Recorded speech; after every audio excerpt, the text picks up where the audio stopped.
का word have, HAV, दिखने में बहुत सिंपल सा ही वर्ड है हैव। इस वर्ड पर बात करेंगे हम लोग डिटेल में। अगर हैव को देखा जाए तो इंग्लिश में ये डबल नहीं ट्रिपल रोल लेकर आता है, यानी कि 3 बार 3 तरीके से 3 वे से यूज होता है, पर 3 से चौथा वे नहीं होता है। Only 3 ways of using have in English. Have का एक यूज होता है as a time word, have का एक यूज होता है एज अ कंपल्शन, हैव का एक यूज होता है एज अ पोजेशन। तो मैं 3 यूज बता चुका हूँ। आई होप सो कि आप तीनों यूज आपने सुने होंगे। अगर आपने सुने हैं तो हैव का पहला यूज बताइए, मैंने क्या नाम दिया उसको? Time word. Very good. दूसरा यूज बताइए? कंपल्शन। तीसरा यूज? एक्सीलेंट। इसी तरह से माइंड आपका चाहता हूँ कि अगर आप समझे बात को तो तीनों बातें एक ही बार में समझ जाए, बजाय कि 2-2 बार रिपीट करने की। टाइम वर्ड होता है जो टाइम को बताते हैं, कंपल्शन होता है हमारी मजबूरी, और पोजेशन मतलब किसी चीज की ओनरशिप होना। ओनरशिप समझिए मतलब मालिक होना किसी चीज का, अधिकार जताना किसी चीज। तो ये हिंदी वर्जन थे लिखे। जब मैं इसको टाइम वर्ड की तरह यूज करता हूँ, यानी कि टाइम वर्ड मान लेता हूँ जो टाइम को बताता है, ये कौन से टाइम को बताता है? ये प्रेजेंट के टाइम को बताता है, क्योंकि काम जब खत्म कर लेते हैं तब हम लोग हैव के साथ इंग्लिश में यूज करते हैं। मैं काम ये खत्म कर चुका हूँ, फिनिश कर चुका हूँ, आई हैव फिनिश्ड। सिंपली ये भी बोलते हैं I have done, I have attended, I have taken, I have gone, I have reached, I have studied. तो जब जब हैव के साथ थर्ड फॉर्म लगती है तब तब ये हैव को हम लोग टाइम वर्ड बोलते हैं। फिर टाइम को बता रहा है, काम खत्म हो चुका है, तब तब हैव के साथ थर्ड फॉर्म लगाई जाती है। जब जब हैव को टाइम वर्ड बोलेंगे तब तब आप हैव के साथ तीसरी फॉर्म लगाएंगे, चाहे वो क्वेश्चन हो चाहे वो आंसर हो, one and the same meaning. अब आपसे क्वेश्चन में भी टाइम वर्ड की तरह पूछना है तो थर्ड फॉर्म लगाकर पूछेगा। Have you visited Shimla, have you taken T, have you attended the class, चाहे वो क्वेश्चन हो या फिर इसके रिप्लाई हो, I have attended the class, I have taken T, I have gone, I have reached, I have studied. किसी भी तरह का आंसर हो, क्वेश्चन हो, दोनों जगह पर हैव के साथ या हैज के साथ थर्ड फॉर्म लगाई जाती है। हैव अपने लिए और हैज थर्ड पर्सन के लिए। अगर सामने वाले से बात करते हैं तो हैव यू, और अगर सामने वाले से किसी और के बारे में बात करते हैं तो हैज ही। सिर्फ ये डिफरेंस होता है, has he taken T, has he come into the class, has he attended the class, has he taken fast food और समथिंग लाइक दिस। तो हैज थर्ड पर्सन के लिए जस्ट इतना डिफरेंस था। ये प्रेजेंट में यूज हो रहा है काम खत्म होने के बाद। दूसरा हैव का यूज था जो हमारा कंपल्शन है। कंपल्शन मतलब मजबूरी, और जब हैव को मजबूरी के लिए यूज किया जाता है तो इसके साथ टू लगाया जाता है, यानी कि हैव अकेला नहीं फिर बनता, फिर हैव टू बनता है। और टू का यूज मैंने पहले भी क्लास में बताया, इसके बाद फर्स्ट फॉर्म यूज करनी है। तो हैव टू के बाद जब आप यूज करेंगे, यानी कि हैव के बाद अगर टू लग जाता है तो इसके बाद फर्स्ट फॉर्म भी रहेगी। टू एक लिंकर की तरह काम करेगा, जोड़ेगा इस हैव को दूसरे किसी एक्शन के साथ। अगर मेरी मजबूरी है आपको पढ़ाना तो मैं कहता हूँ आई हैव टू टीच। अगर मजबूरी है मेरी पढ़ना तो आई हैव टू स्टडी। अगर मजबूरी है करनाल में आना तो I have to come to Karnal, यानी कि आई हैव टू, यानी कि मैं इस काम को करना मेरी मजबूरी है। यहाँ पर हैव एक कंपल्शन है, टाइम वर्ड नहीं है, ध्यान रखिएगा।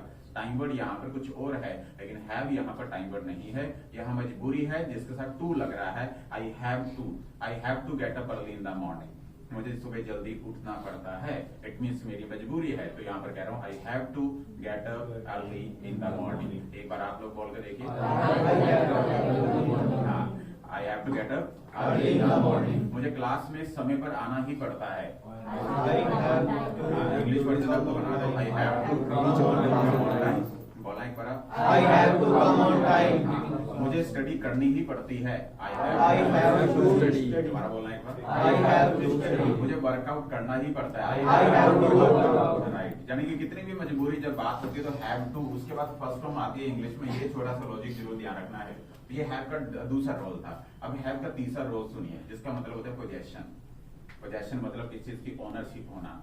कोई चीज आपकी अपनी है तो आप उसको हैव के साथ ही इंग्लिश में बताते हैं, आप उसके ओनर हैं, यानी कि उसके ऊपर सिर्फ आपका अधिकार है, किसी और का नहीं है। अगर वो चीज आपकी अपनी है तो आप उसके साथ कुछ भी कर सकते हैं, बिकॉज वो चीज आपकी है। मेरे पास अगर पेन है, मेरे पास अगर नोटबुक है, मेरे पास अगर बैग है, मेरे पास अगर मनी है, मेरे पास अगर कार है, मेरे पास अगर बाइक है, कुछ भी है तो मैं उसका ओनर हूँ। और अगर मैं ओनर हूँ और आपको बताना चाहता हूँ कि ये चीज मेरी है तो मैं इंग्लिश में ऐसे बोलूंगा आई हैव, और उसके बाद डायरेक्ट उस नाउन को, उस नो एक्शन को लगाऊंगा जो चीज मेरी है। यहाँ पर वर्ब नहीं आती है, बस ये ध्यान रखें। हैव के बाद समथिंग आता है। समथिंग मतलब कोई चीज, आई हैव समथिंग, मैं ये कहना चाह रहा हूँ, समथिंग को फिल करेंगे किसी भी नाउन के साथ, किसी भी नो एक्शन के साथ। जैसे मैं कह रहा हूँ मेरे पास पैसा है, तो मैं कैसे बोलूँ? I have money. कैसे बोलूँगा मैं? I have money। राइट। मेरे पास पेन है, तो I कैसे have बोलूँगा? pen। मेरे पास गाड़ी है, I have car। मेरे पास बैंक बैलेंस है, I have bank balance। I have a Bank balance। मेरे पास बंगलो है, I have bungalow। आपके पास क्या है? I माँ है have कितना लायक। डायलॉग बाजी में आ जाते हो आप लोग। डायलॉग नहीं, तो मैं तो इंग्लिश में बनवाना चाह रहा था, कह रहा मेरे पास माँ है। अब इनका इंग्लिश वर्जन चलता तो ऐसा आई है माँ। माँ तो मॉम कहना में भूल जाती है, ये तो हिंदी में इतना हो जाता है। But what do you have, ऐसे पूछा जाता है इस बात को। व्हाट डू यू हैव, ऐसे बोला जाता है। बोलेंगे बड़ा, What do you have? दोबारा बोलिए। What do you have? जैसे टाइम की बात कर लेते हैं, बहुत ही कॉमन सा सेंटेंस है जो पॉपुलर है बोलने में कि आपके पास सर टाइम है। हाँ, normal sir, do you have time? Very good, do you have time. बोलेंगे बड़ा, Do you have time? मेरे पास अगर समय है तो क्या बोलूंगा? I have time। Even time को हम स्पेयर टाइम बोलेंगे। स्पेयर टाइम, स्पेयर लगा देंगे साथ में, ताकि आपके पास खाली समय है, स्पेयर टाइम है, यानी कि आपके रूटीन से अलावा आपके पास समय है, तो हम लोग कह देते हैं do you have spare time. बहुत कॉमन सा सेंटेंस है, बोलता था do you have spare time. बोलेंगे बड़ा, Do you have spare time? अगर मेरे पास है तो क्या बोलूंगा? I have spare time। I have Spare time। Right. तो इस तरह से कुछ भी आपके पास, अगर पेन मांगना है, मुझे पेंसिल लेनी है आपसे, आपसे नोटबुक लेनी है, तो मैं स्पेयर वर्ड का यूज करके पूछता हूँ हमेशा कि आपका स्पेयर पेन है। एक तो पेन आप यूज कर रहे हैं, एक कॉपी आप यूज कर रहे हैं, उसके अलावा आपके पास स्पेयर है क्या? तो हम लोग कह रहे हैं do you have spare pen. बोला एक बार, Do you have spare time? अगर मेरे पास है तो क्या बोलूंगा? I have spare और अगर नहीं है, I have no spare time। I do not have spare pen। Time word के साथ नोट लगता है, एक्शन के साथ नहीं।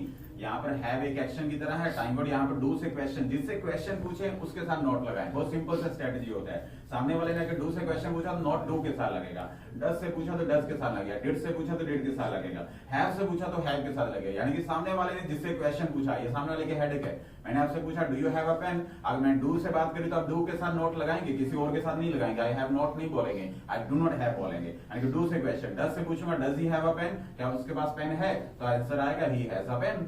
तो यानी कि आप लोग, और मना करेंगे तो he does not have a pen, he does not have a pen। does में लग चुका था सोरियस, इस वजह से have का have रखा हमने, तो has नहीं बना, लेकिन आंसर में he has a pen कुछ ऐसे बना दिया हमने। ठीक है, ऐसे कुछ भी बातें होती हैं जब have के साथ as a action, as a possession हम लोग यूज करते हैं, तो वो चीज को हम लोग अपना मान लेते हैं। और अगर पास्ट में बताना चाहिए ये चीज मेरे पास थी, तो हैव का हैड बना देंगे, सिंपली बोल देंगे आई हैड अ पेन। मेरे पास पेन था, मेरे पास बंगलो था, मेरे पास घर था, मेरे पास गाड़ी थी। अब इंग्लिश में कैसे बोलूंगा? I had a car. अगर मेरे पास गाड़ी थी तो इंग्लिश में कैसे बोलूंगा? I had a car। दोबारा बोलना, I had a car। मैंने कहा did you have a car, तो आप बोलिए आई हैड अ कार। दोबारा बोल दीजिए, I had a car। और अगर फ्यूचर में लेके जाएंगे तो विल के साथ पूछ सकते हैं कि आपके पास गाड़ी होगी, will you have a car, तो आप लोग कह रहे हैं यस होगी, तो आई विल हैव अ कार। दोबारा बोल दीजिए, I will have a car। I will have a car। Right. यानी कि अगर कोई चीज आपके पास होगी या है या थी, वो हैव के साथ बोलेंगे, चाहे वो चीज अभी है, चाहे वो चीज पहले थी, चाहे वो चीज फ्यूचर में होगी। डिफरेंस होगा तो प्रेजेंट, पास्ट और फ्यूचर का होगा, अदरवाइज कोई डिफरेंस नहीं होगा। हैव अपनी जगह रहेगा, कभी कभार सेकंड फॉर्म बन जाएगा, कभी फ्यूचर में विल के साथ जुड़ जाएगा, मीनिंग सेम होगा कि ये चीज आपकी अपनी है। आप जैसे अगर पूछते हैं कई बार कि आपके पास 100 के लूज हैं, यानी कि आपके 100 के छुट्टे हैं, कई बार समथिंग नॉर्मल सेंटेंस है कि आपके पास 100 के लूज हैं, आप किसी से पूछते हैं 100 के लूज मिल जाएंगे, खुले मिल जाएंगे, छुट्टे मिल जाएंगे, लूज मिल जाएंगे, जिसे इंग्लिश में बोलते हैं, तो कैसे बोलते हैं कि आपके पास 100 के खुले हैं, कैसे बोलेंगे आप? ट्राई कीजिए ना, कम गलत और में कोई पनिशमेंट नहीं, बट ट्राई सिंपल सी बात, डू यू हैव? दोबारा बोलिए एक बार। हाँ, और अगर मेरे पास है तो मैं कैसे बोलूंगा? I have no 100। सपोज कीजिए नहीं है तो फिर I do not have no 100। I do not have 200।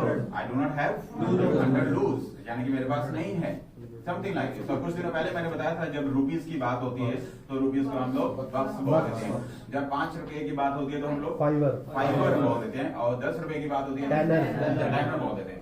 Something it happens कि समटाइम आप किसी से पूछते हैं कि आपको हेडेक है क्या, आपके सिर दर्द है क्या, आपको बुखार है क्या, आपके लेग एक है क्या, आपकी बैक एक है क्या, यानी कि आप इस तरह के वर्ड बहुत बोलते हैं हम लोग कि आपको बुखार है क्या, नॉर्मल सेंटेंस कि आपको बुखार है क्या, आपका सिर दर्द है, something like this. Have you got fever? Do you have? Do you have? आगे फीवर। अगर बुखार की बात करें, डू यू हैव फीवर। हाँ मुझे बुखार है, जवाब देना जल्दी है। I have fever। पास में कन्वर्ट करना कि आपको I बुखार had fever। I had fever। Did you question Did you have fever? Yes I had fever।